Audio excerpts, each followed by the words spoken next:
मेरी बेटी हाथों से लुंजी है, मेरी बेटी पैरों से लंगड़ी है, मेरी बेटी कहाँ जुबान से गूंगी है। कहा अच्छा, कहा इसके साथ तुमको निकाह करना पड़ेगा। अल्लाह अकबर, जरा आप ये मुझे ये बताइए, अगर किसी को ये पता चल जाए कि जिसके साथ, जिस लड़की के साथ उसका निकाह होने जा रहा है उसकी आंख में हल्का सा फर्क है, तो बताओ, एक आंख छोटी बड़ी है, तो बताओ क्या वो निकाह के लिए तैयार होगा?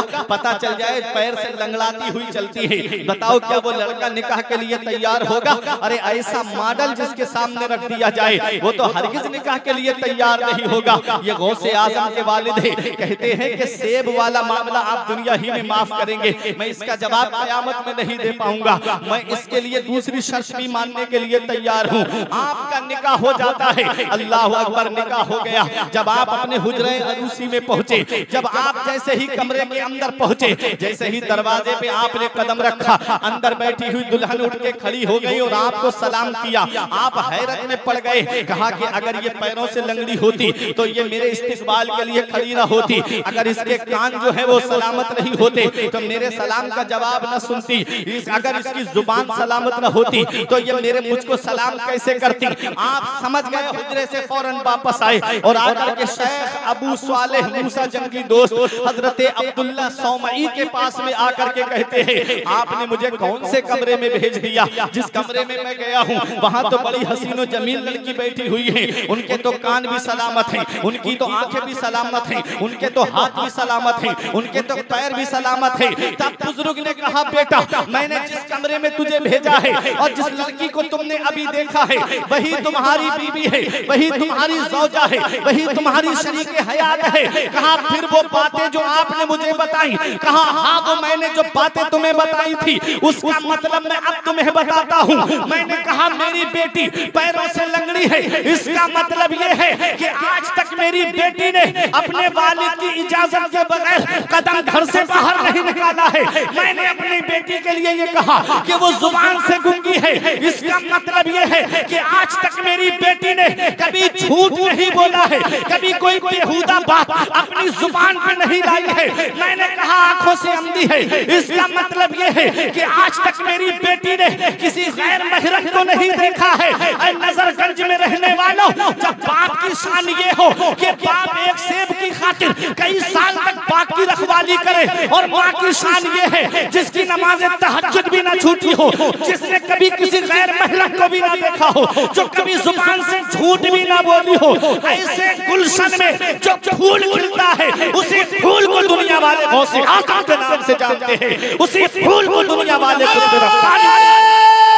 तकबीर, नारे रिसालत, नारे गौसियत, मसलके आला हजरत, सर ज़मीने नजरगंज, नारे तकबीर। ऐसे गुलशन में जो फूल खिला उसी फूल को दुनिया वाले गौसे आजम के नाम से जानते हैं, कुतुब रब्बानी के नाम से जानते हैं, महबूब सुबहानी के नाम से जानते हैं, शहबाज लामकानी के नाम से जानते हैं, पीर लासानी के नाम से जानते हैं। हाँ हाँ, कौन गौसे आजम? मेरा इमाम पुकार करके कहता है, तू हसनी हुसैनी क्यों ना मुहियुद्दीन हो, ऐ खिजर मजमए बहरैन है दरिया तेरा, और सर भला क्या कोई जाने के है कैसा तेरा, औलिया मलते हैं आंखें वो है तलवार। ये गौसे आजम, अब आइए, गौसे आजम को इतना बड़ा मकाम मिला कैसे? अब बहुत अहम बात बयान करने जा रहा हूँ, उलमा इकराम दुआओं से नवाजेंगे। गौसे आजम को इतनी बड़ी शान मिली कैसे?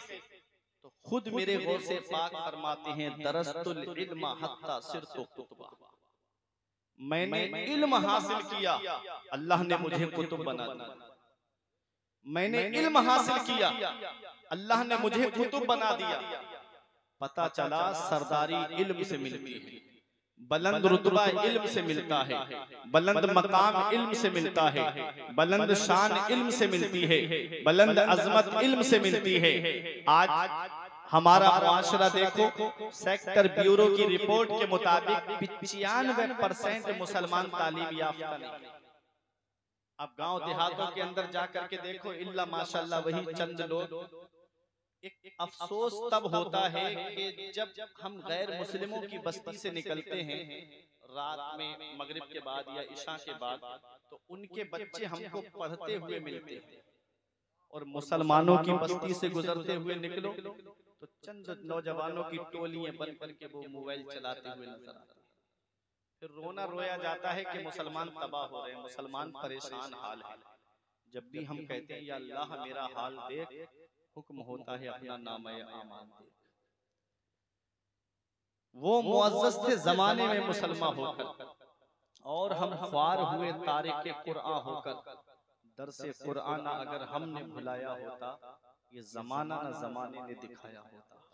हमें करनी है शहंशाह बतहा की रजा जोई, वो अपने हो गए तो रहमते परवरदिगार अपनी। तरीके मुस्तफा को छोड़ना है वजह बर्बादी, इसी से कौम दुनिया में हुई बेइक्तिदार अपनी। आज हम शरीयत से हट गए, आज हम शरीयत के रास्ते से हट गए। आज हमारे यहाँ की शादियां देखो तो वो सुन्नत के मुताबिक नहीं, हमारे यहाँ के निकाह की महफिलें देखो तो वो सुन्नत के मुताबिक नहीं। आओ मैं आपको बताना चाहता हूँ, गौसे पाक की जिक्र की महफिल में आने वालों, गौसे आजम खुद फरमाते हैं दरस्तुल इल्म हत्ता सिर्फ कुतुबा, मैंने इतना इल्म हासिल किया कि अल्लाह ने मुझे कुतुब बना दिया। गौसे आजम ने 18 साल तक कस्बा जीलान के कुर्ब जवार में तालीम हासिल की। एक दिन आप मदरसे से आ रहे थे, रास्ते में एक बैल मिला, उसकी पूंछ पकड़ी, बैल इंसानी आवाज में बोला अब्दुल कादिर तुम्हें खेलने के लिए अल्लाह ने पैदा नहीं किया। आप घर पर आए, अपनी अम्मी से कहा अम्मी इजाजत दे दो, मैं मजीद हुसूल इल्म के लिए बगदाद जाना चाहता हूँ। माँ ने कहा बेटा अगर तू दुनिया के किसी और काम के लिए इजाजत मांगता तो मैं तुझे इजाजत न देती। तूने इजाजत मांगी है तो नाना मुस्तफा की शरीयत को हासिल करने की मांगी है, इसलिए मैं तुझे रोक भी नहीं सकती। जरा सोचो तो सही, वो माँ जिसकी उम्र 60 बरस के करीब हो गई थी तब गौसे आजम पैदा हुए। गौसे आजम 2 भाई थे, गौसे पाक के एक भाई का इंतकाल जवानी में हो गया। अब सोचें आप, गौसे आजम ही हैं अपनी माँ की खिदमत के लिए, वालिद का साया तो सर से उठ गया।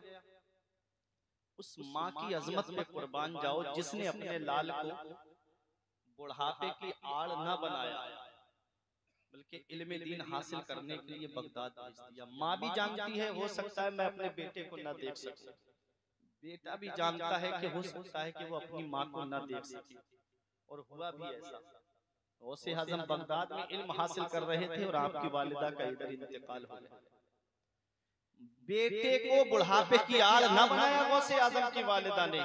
ये पैगाम है मेरी उन माँ बहनों के लिए कि जो अपने बच्चों को थोड़े से लालच में आकर के, पैसों के लालच में कि जाएगा काम करके लाएगा 200-300 रुपए कमा के लाएगा, और उन्हें तालीम से जाहिल रखती, उन्हें एजुकेशन नहीं दिलाती, शिक्षा नहीं दिलाती, उन्हें दीनी तालीम नहीं दिलाती।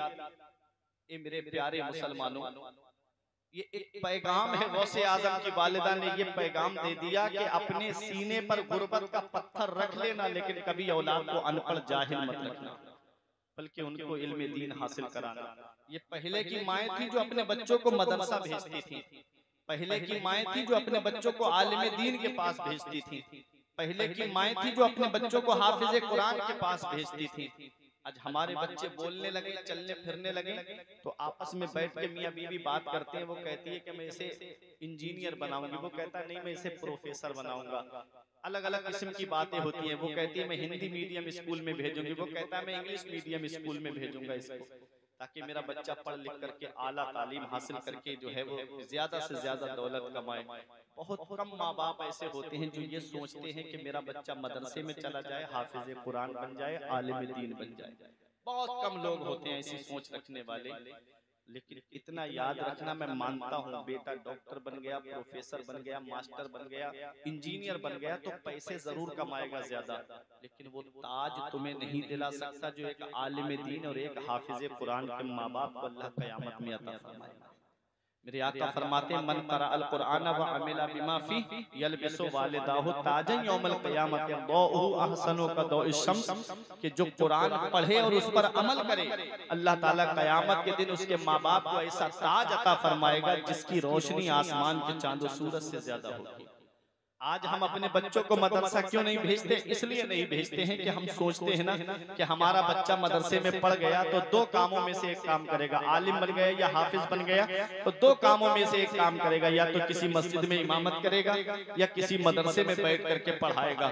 और कितनी तनख्वाह मिलेगी? 5,000, 6,000, 7,000, 10,000। 10,000 से ज्यादा तो कहीं बहुत आलीशान मस्जिद है, कोई शहर में ज्यादा आमद वाली मस्जिद है तो 15,000 तक मैंने सुने हैं। लेकिन एक बात मुझे ये बताओ, ये आज हमारी जहनियत बन गई ना कि हमारा बच्चा जब दुनियावी तालीम हासिल कर ले और जब उसकी जॉब का नंबर आए, जब उसकी नौकरी लगने का नंबर आए तो हम कहते हैं कि हमारे बेटे की जॉब ऐसी होनी चाहिए कि जिसमें 40-50 हजार की सैलरी होना चाहिए। क्यों? क्योंकि महंगाई इतनी बढ़ गई है, दौर इतना आगे बढ़ता जा रहा है, महंगाई इतनी बढ़ती जा रही है कि इंसान के घर के खर्चे पूरे नहीं हो पा रहे हैं। इंसान कैसे अपने घर का गुजारा करेगा? कभी दिल पे हाथ रख करके सोचा है कि जो आलिम हमारी बस्ती में रह रहा है, जो इमाम हमारी बस्ती में रह रहा है, या जो मुदर्रिस हमारे मदरसे में तालीम दे रहा है, कभी उसके बारे में भी हमने सोचा है? क्या उसके बीवी बच्चे नहीं हैं? क्या उसके अहलो अयाल नहीं हैं? क्या उसके घर वाले नहीं हैं? क्या उसके घर में ब्याह शादी के मामलात नहीं हैं? ये आज हमारी सोचें छोटी होती चली जा रही है, आज हमारी ज़हनियत छोटी होती चली जा रही है। हम अपने लिए तो चाह रहे हैं कि हमारे बेटे की जॉब लगे तो आला पैसे होना चाहिए, आला मेयार की तनख्वाह होनी चाहिए। और हमने कभी अपनी मस्जिद के इमाम और कभी अपने मदरसे के मुदर्रिस के बारे में सोचा? शेख सादी अलैहि रहमा ने लिखा था कि उलमा को ज़र दे, यानी उलमा को माल दे ताकि वो दीन की खिदमत ज्यादा से ज्यादा कर सके, अहलो अयाल का बोझ उनके ऊपर ना हो। अगर उनके पास में माल होगा तो वो खुश दिली के साथ में दीन की खिदमत करेंगे। अल्लाह अकबर। आओ जरा देखो प्यारे मुसलमानों, अपने बच्चों को मदरसा भेजो, अपने बच्चों को दीनी तालीम सिखाओ। गौसे आजम की वालिदा ने मदरसा भेजा क्योंकि वो जानती थी कि तहजीब मिलेगी तो मदरसे से मिलेगी, तमद्दुन मिलेगा तो मदरसे से मिलेगा, अखलाक मिलेगा तो मदरसे से मिलेगा, जिंदगी जीने का सलीका मिलेगा तो मदरसे से मिलेगा, बड़ों का अदब करने का सबक मिलेगा तो मदरसे से मिलेगा, छोटों पे शफकत करने का सबक मिलेगा तो मदरसे से मिलेगा, बाप का कैसे अदब करना है ये सबक मिलेगा तो मदरसे से मिलेगा, माँ की कैसी खिदमत करनी है ये सबक मिलेगा तो मदरसे से मिलेगा। गौसे आजम की वालिदा ने मदरसे में भेजा। 18 साल तक कस्बा जीलान के कुर्बो जवार में आपने तालीम हासिल की। और आप देखो गौसे आजम जब पहले दिन ही मदरसा गए तो आपने पहले दिन में ही 18 पारे सुना दिए। उस्ताद हैरत से पूछ के कहते बेटा तुम और पारे क्यों नहीं पढ़ते? 18 के पारे अभी आगे 12 और हैं, बेटे उनको क्यों नहीं सुनाते? तो गौसे आजम कहते हैं मैंने 18 पारे अपनी माँ के शिकम में सुनकर के याद किए हैं। कहाँ माँ के शिकम में सुनकर के याद किए हैं। मेरे प्यारे मुसलमानों, आज हम कहते हैं कि हमारा बच्चा बोल नहीं पाता है, वो हमारी गालियों को क्या समझेगा? आज हम बच्चों के सामने गालियां देते हैं, आज हम बच्चों के सामने फिल्में देखते हैं, आज हम बच्चों के सामने गाने सुनते हैं, आज हम बच्चों के सामने बेहुदा बातें करते हैं। बच्चा छोटा है, गोद में है, आप सोचते हो बच्चा समझ नहीं पाएगा।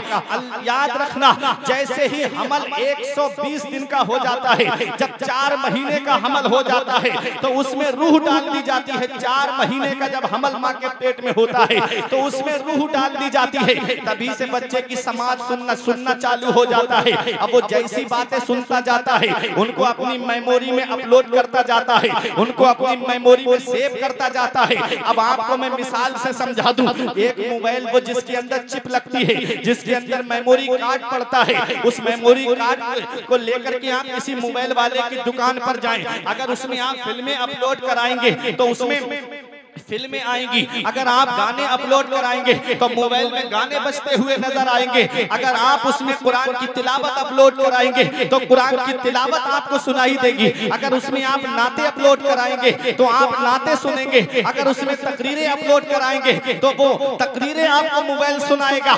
ऐसे ही बच्चे का जहन भी एक मेमोरी की तरह है, बच्चे का जहन भी एक मेमोरी और एक चिप की तरह होता है। वो सारी बातें 4 महीने का जब हमल हो जाता है, तभी से एक्सेप्ट करना शुरू कर देता है। और जब वो बोलने पे आता है तो बच्चे के सामने अगर गालियां दी है तो बच्चा भी गालियां देता नजर आता है। अगर बच्चे के सामने गाने गाए हैं तो बच्चा भी गाने गाता हुआ नजर आता है। अगर बच्चे के सामने तुमने गेम खेला है तो बच्चे भी गेम खेलते हुए नजर आएंगे। देखो गौसे आजम की वालिदा कुरान की हाफिजा थी और 18 पारों की तिलावत करती थी। गौसे आजम ने मां के शिकम में 18 सिपारे सुन करके उनको याद कर लिया।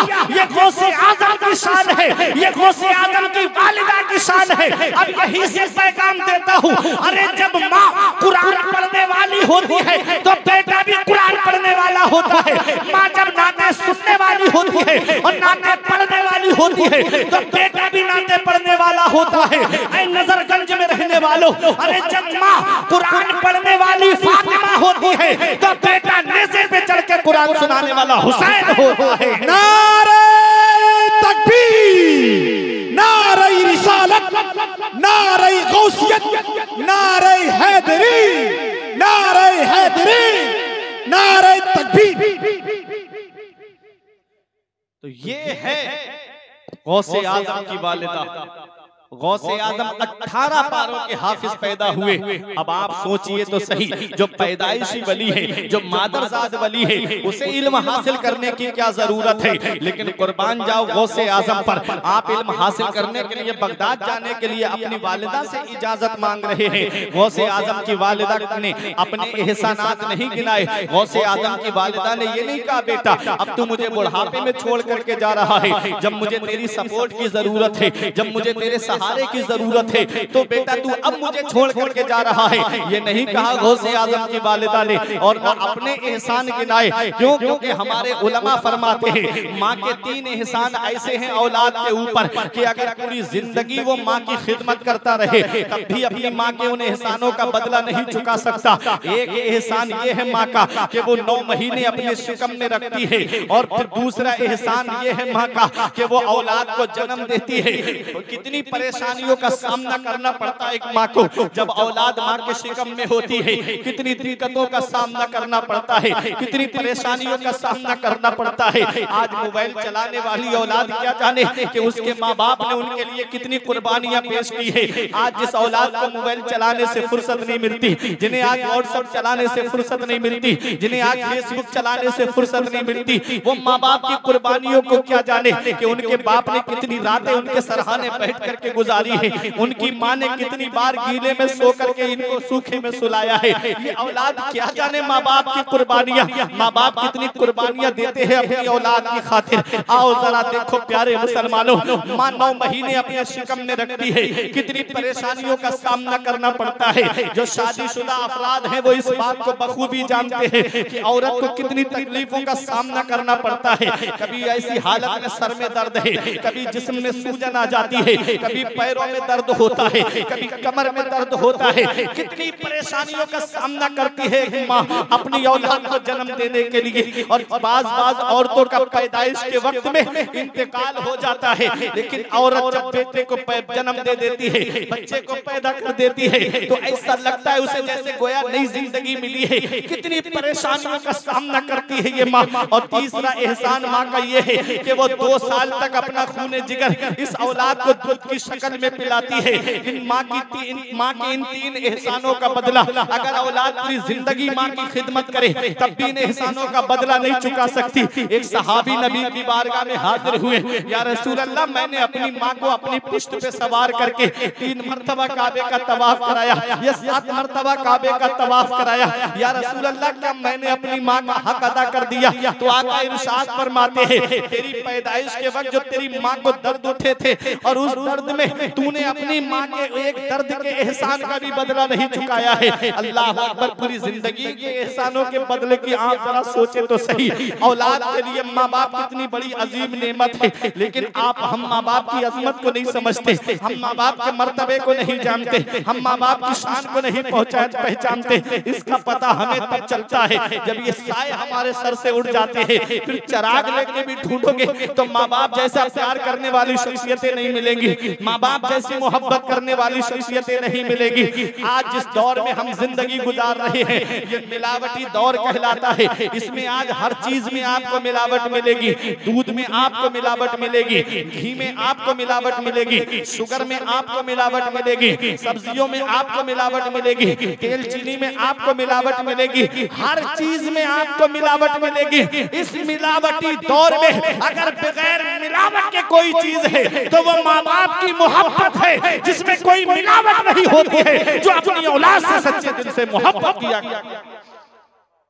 माँ बाप की मोहब्बत में कोई मिलावट नहीं होती, माँ बाप की मोहब्बत में कोई मिलावट नहीं है। इसलिए अपने माँ बाप से सच्ची मोहब्बत करो, अपने माँ बाप से सच्चा प्यार करो। याद रखना प्यारे मुसलमानों, जिस दिन ये साए सर से उठ गए उस दिन चिराग लेके भी ढूंढोगे तो माँ बाप जैसी मोहब्बत करने वाली शख्सियतें नहीं मिलेगी। जिस दिन बाप की चारपाई घर से उठ गई उस दिन चिराग लेके भी ढूंढते फिरोगे, कोई सच्चे दिल से दुआ देने वाला तक नहीं मिलेगा। जिस दिन माँ की चारपाई घर से उठ गई उस दिन कोई तुम्हें सच्चे दिल से दुआ देने वाला नहीं मिलेगा।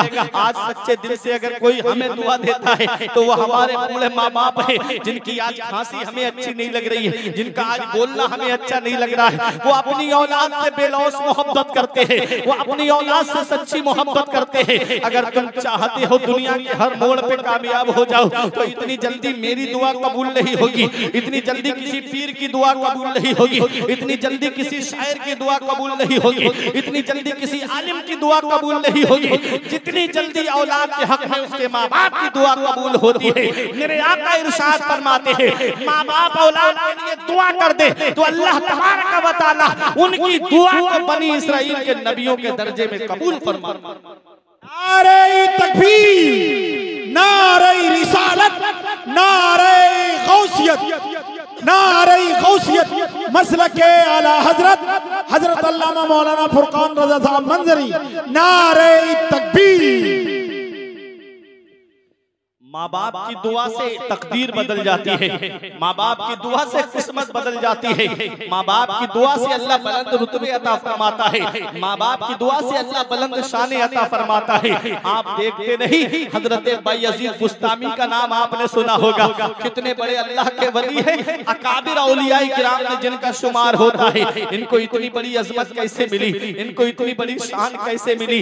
एक दिन माँ से कहा, माँ ने अपने बेटे को मदरसा भेजा और आलिम साहब से कहा तब तक मेरे बेटे को छुट्टी मत देना जब तक ये आलिम ना बन जाए। अल्लाह अकबर, माँ का हुक्म था। उस्ताद ने कहा ठीक है। अब बायजीद बुस्तामी बचपन में माँ से जुदा हो गए तो सोचो बचपन में जब बच्चा माँ से अलग हो जाए तो उसे कितनी माँ की याद आती है, उसे कितने घर वालों की याद आती है। जिनके बच्चे मदरसा पढ़ने जाते हैं ना, पहली बार जब मदरसे से घर से मदरसा पहुंचे तो कितनी उनको घर वालों की याद आती है, कितनी उनको अहलो अयाल की याद आती है, अजीजों अकारिब की याद आती है। अल्लाह अकबर। मेरे प्यारे मुसलमानों, मैं आज एक बात आपके सामने से कह के गुजरना चाहता हूँ। जब बच्चा मदरसे में होता है अपने अजीजों अकारिब को याद करके कैसे आंसू बहाता है। बायजीद बुस्तामी अपनी माँ को याद करके रोते, आंखों से आंसू निकलते। एक दिन उस्ताद ने कहा हुजूर मैं अपनी माँ के दीदार के लिए जाना चाहता हूँ। उस्ताद ने रोना देखा तो कहा ठीक है चले जाओ। जैसे ही दरवाजे पे पहुंचे, दरवाजा खटखटाया, अंदर से आवाज आई कौन है? कहा कि माँ तेरा बेटा बायजीद है। माँ ने बेटे की जब आवाज सुनी तो अपना दिल थोड़ा सा संभाला और संभालने के बाद कंट्रोल करने के बाद कहा बेटा क्या आलिम बन गए? कहा नहीं माँ आलिम नहीं बना हूँ। फरमाया जाओ पहले आलिम बन के आओ फिर माँ का दीदार करना। गए बायजीद बुस्तामी अपने वक्त के बेहतरीन आलिम बने, अपने वक्त के बेहतरीन फाजिल बने। और वो बायजीद बुस्तामी विलायत के अलग अलग दर्जे है, विलायत के अलग अलग मकामात है। उन्हीं मकामात में एक मकाम मकाम हुजूरी है, जिसका मतलब ये है कि जब बंदा इस मकाम पे पहुंच जाता है तो उसे हर जगह अल्लाह का जलवा नजर आता है। फिर वो पहाड़ों पर भी नजर डाले तो अल्लाह का जलवा नजर आता है, फिर वो आसमान पर भी नजर डाले तो अल्लाह का जलवा नजर आता है। ये बहुत बड़ा मकाम है, औलिया किराम को, खास औलिया किराम को ये मकाम मिलता है। बायजीद बुस्तामी इस मकाम को हासिल करना चाहते थे। एक दिन माँ की खिदमत में बैठे थे, कुरान की एक आयत करीमा पढ़ी जिसका तर्जुमा मैं आपको बताता हूँ कि शुक्र अदा करो अल्लाह का और शुक्र अदा करो अपनी माँ का जिसने 9 महीने तुमको शिकम में रखा। तो बायजीद बुस्तामी कहते हैं ऐ मेरी माँ, मैं तू अपने हक माफ कर दे, मैं अल्लाह के हुकूक की अदायगी में लगना चाहता हूँ। माँ ने कहा ठीक है मेरे बेटे जा, मैं तुझे आजाद करती हूँ, मैंने अपने हुकूक माफ किए। अब बायजीद बुस्तामी जंगलों में आ गए। अलग अलग रिवायतें मिली, किसी में है 10 साल, किसी में है 20 साल, किसी में है 30 साल तक जंगलों में आप इबादत करते रहे, जंगलों में अल्लाह अल्लाह करते रहे। आप जंगल बदलते रहते थे, बदलते बदलते बस्ती में आ गए, बुस्तान में पहुंच गए। जब देखा कहा ये तो मेरी बस्ती है, कहा लाओ अपनी माँ के चेहरे की जियारत कर लेता हूँ। रात में पहुंचे, अब बेटा इतने सालों के बाद आया है तो सोचो माँ के दीदार करने के लिए कितनी ज्यादा उनके अंदर शौक पैदा होगा। दरवाजे पे जैसे ही पहुंचे, लेकिन जंजीर नहीं हिलाई, दरवाजा खटखटाया नहीं, क्योंकि सोच जानते थे कि माँ तहज्जुद पढ़ने के लिए रात में उठेगी। अल्लाह अकबर, ये कैसी माएँ थी जो रात में तहज्जुद पढ़ करके अपने बच्चों की परवरिश करती थी। आज की मेरी बहन, आज की मेरी माँ अगर सोती है तो कोई सीरियल देख करके सोती है, कोई फिल्में देख करके सोती है, कोई गाने सुन करके सोती है। ये पहले की माएँ थी जो ईशा की नमाज भी पढ़ती और फजर की नमाज से पहले तहज्जुद की नमाज भी अदा फरमाती थी। यही वजह थी कि उनके शिकम से जो बच्चे दुनिया में आए वो अपने वक्त के अल्लाह के वली थे, वो अपने वक्त के बेहतरीन कुरान पढ़ने वाले थे, वो अपने वक्त के बेहतरीन अल्लाह के नेक बंदे थे। बायजीद बुस्तामी दरवाजे पे बैठ गए, जब माँ तहज्जुद पढ़ने उठेगी तब दरवाजा खटखटाऊंगा। जब रात में पानी छलकने की आवाज सुनाई दी, समझ गए कि माँ उठ गई, वुजू कर रही है तहज्जुद की नमाज अदा करने के लिए। जब माँ ने वुजू कर लिया तब आपने दरवाजा खटखटाया। कितने साल के बाद बेटा दरवाजे पे आया, अंदर से आवाज आती है, मेरे बेटे बायजीद तू आ गया, मेरे लाल तू आ गया। आवाज सुनी बायजीद बुस्तामी ने, माँ का आज दीदार होगा, आज माँ का चेहरा देखेंगे। जैसे ही दरवाजा खोला तो माँ के गले से लग गए। माँ ने कहा मेरे लाल कहाँ चला गया था, इतनी सालों के बाद वापस आया। तब बायजीद बुस्तामी से माँ ने एक चुभता हुआ जुमला कहा, मेरे लाल जिस मकाम पे तू जाना चाहता था, जिस मंजिल को तू पाना चाहता था, क्या मेरे लाल वो मकाम तुझे हासिल हो गया? क्या मेरे लाल वो मंजिल तुझे मिल गई? तब बायजीद बुस्तामी ने नफी में जवाब दिया, सर हिला के कहा माँ वो मकाम मुझे न मिल सका। माँ की आंखें भीग गई, तड़पता है कोई बच्चा तो माँ का दिल तड़पता है, और जब माँ तड़पती है तो फिर समझम निकलता है।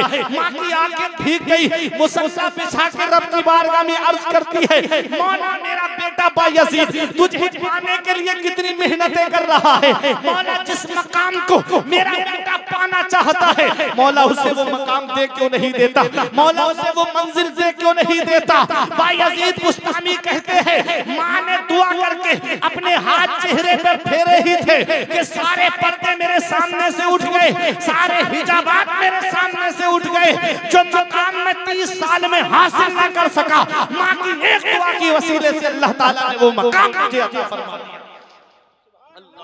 नारे तकबीर, नारे रिसालत, नारे गौसियत, मसलके आला हजरत कादरी कमेटी, नारे तकबीर। तो माँ की दुआएं तकदीर बदल देती हैं, माँ की दुआ से किस्मतें बदल जाती हैं। देखो बायजीद बुस्तामी को इतना बड़ा मकाम मिला तो माँ की दुआओं के वसीले से मिला, माँ की दुआओं के सिले में मिला है। हजरत बाबा फरीदुद्दीन गंजे शकर को देखो, इतना बड़ा मकाम मिला तो माँ की दुआओं के सिले में मिला है। निजामुद्दीन औलिया देहलवी को देखो तो आपको जो मर्तबा मिला है वो माँ की दुआओं के सिलसिले में मिला है। याद रखो प्यारे मुसलमानों, माँ बाप घर में हयात है तो उनके पास जाओ, उनके कदमों में बैठो, उनसे कहो कि हमसे जो गलती हो गई माफ कर दीजिए और हमारे लिए दुआ कर दीजिए। अगर दुकान नहीं चलती है माँ बाप दुआ कर देंगे, अल्लाह दुकान में बरकतें अता फरमाएगा। अगर कारोबार ठप पड़ा हुआ है माँ बाप सच्चे दिल से दुआ कर देंगे तो तुम्हारा कारोबार चलने लगेगा। अगर तुम्हारी मार्केट में दुकान नहीं चल रही है माँ बाप हाथ उठा के दुआ कर देंगे, अल्लाह ताला तुम्हारी दुकानों में बरकतें अता फरमाएगा। क्योंकि मेरे सर से मेरी सारी मुसीबत टाल देती है, मेरी माँ मेरे दामन में दुआएं डाल देती है। परेशान हो अंधेरों से तो जाओ माँ के कदमों में, वो जब चाहे मुकद्दर में उजाले डाल देती है। तो माँ से दुआएं लो, माँ की खिदमत करो। बहुत बड़े मकाम माँ की दुआ से मिल गए। एक बात और बता दूं, हजरत मूसा अला नबीना अलैहिस्सलातु वस्सलाम ने रब की बारगाह में दुआ की, मौला वो शख्स का चेहरा मुझे दिखा दे या पता बता दे जो जन्नत में मेरा साथी होगा। मूसा अलैहिस्सलाम पैगंबर की दुआ थी, निदा थी, आवाज थी। अल्लाह ताला ने इरशाद फरमाया, फला मोहल्ले का एक कस्साब तुम्हारे साथ जन्नत में जाएगा। आप आए, जैसे ही उसकी दुकान पर पहुंचे तो वो तो बड़ा अलग अंदाज में अपना गोश्त फरोख्त कर रहा था और अलग अलग किस्म के अल्फाज भी बोल रहा था। आप तो जानते हो, मार्केट में रहते हो कि लोग किस तरह से बात करते हैं। उसका भी अंदाज ऐसा ही था। तो मूसा अलैहिस्सलाम उसके पास बैठ गए और उसको देखने लगे। सुबह से शाम तक आपने देखा कोई ऐसा काम उसका नजर नहीं आया जिसकी वजह से वो पैगंबर के साथ जन्नत में जाए, मूसा अलैहिस्सलाम के साथ जन्नत में जाए। मूसा अलैहिस्सलाम से कहने लगा, आप मेरे मेहमान हैं, मेरे घर चलिएगा, खाना खा के जाइएगा। आप आए, खाना उसने तैयार किया। तैयार करने के बाद मूसा अलैहिस्सलाम से कहा, आप बैठिए, पहले मैं अपनी माँ को खिलाऊंगा, पहले मैं अपनी माँ को खिलाऊंगा। बूढ़ी माँ थी, उसे बिठाया। बिठाने के बाद अपने मुंह में लुकमा डाला, बारीक किया, चबाया, फिर अपनी माँ के मुंह में डाला। इस तरीके से उसने अपनी माँ का पेट भराया, पानी पिलाया, माँ को लेटा दिया। कहता है, अब आइए, अब हम और आप खाना खाते हैं। मूसा अलैहिस्सलाम आराम के लिए लेटे तो रात में किसी के रोने की आवाज सुनी। आपने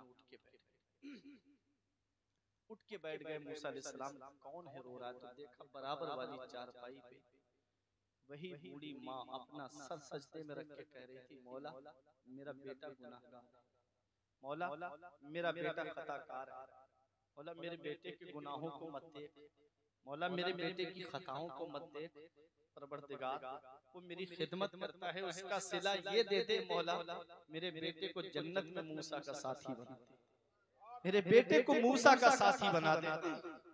मूसा अलैहिस्सलाम उठे, उस माई को उठाया और माई से कहा, अल्लाह ने तेरी दुआ को कबूल फरमा लिया, मैं मूसा हूँ और ये जन्नत में मेरा साथी बन के जाएगा। तो ये माँ बाप हैं, इनकी मोहब्बतों को हम अगर दुनिया में चिराग लेके भी ढूंढेंगे तो माँ बाप जैसी मोहब्बत करने वाली शख्सियतें आज हमको नहीं मिलेंगी। इसका पता हमें तब चलता है कि माँ बाप कितनी बड़ी अल्लाह की नेमत। इसका पता हमें तब चलता है जब ये साए हमारे सर से उड़ जाते हैं या हम खुद बाप बनते हैं। जब खुद की औलाद होती है ना, तब हमें पता चलता है कि हमारे माँ बाप ने जो है हमारे लिए कितनी कुर्बानियां दी होंगी। अभी मैं आया आराम गाह पे बैठा हुआ था अफजाल भाई के यहाँ पर, तो शायर इस्लाम नईम अख्तर साहिब किबला को फीवर था, बुखार था, तो डॉक्टर साहब से दवा लेने के लिए उन्हें बुलाया।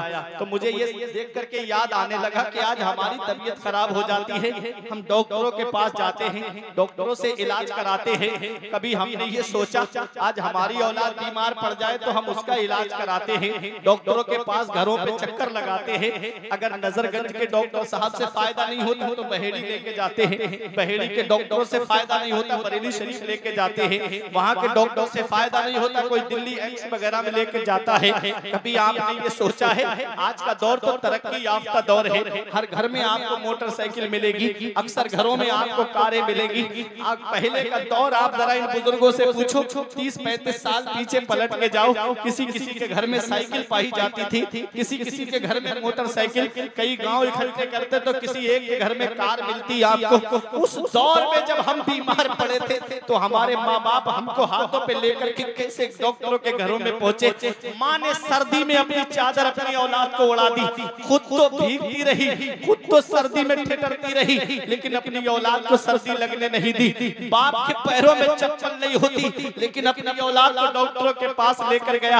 आज वही औलाद जवान हो गई, उसने माँ बाप का बिस्तर घर से बाहर कर दिया, खुद के कमरे में एसी लगा है, खुद के कमरे में कूलर चल रहा है, जाड़ों में गर्म हीटर का इंतजाम है, और माँ बाप है कि टीनों में रह करके जिंदगी गुजार रहे हैं, माँ बाप है कि झोपड़ियों में रह करके अल्लाह का शुक्र अदा कर रहे हैं। क्या इसी दिन के लिए माँ बाप ने औलाद को पाला था? क्या इसी दिन के लिए माँ बाप ने औलाद को जवान किया था?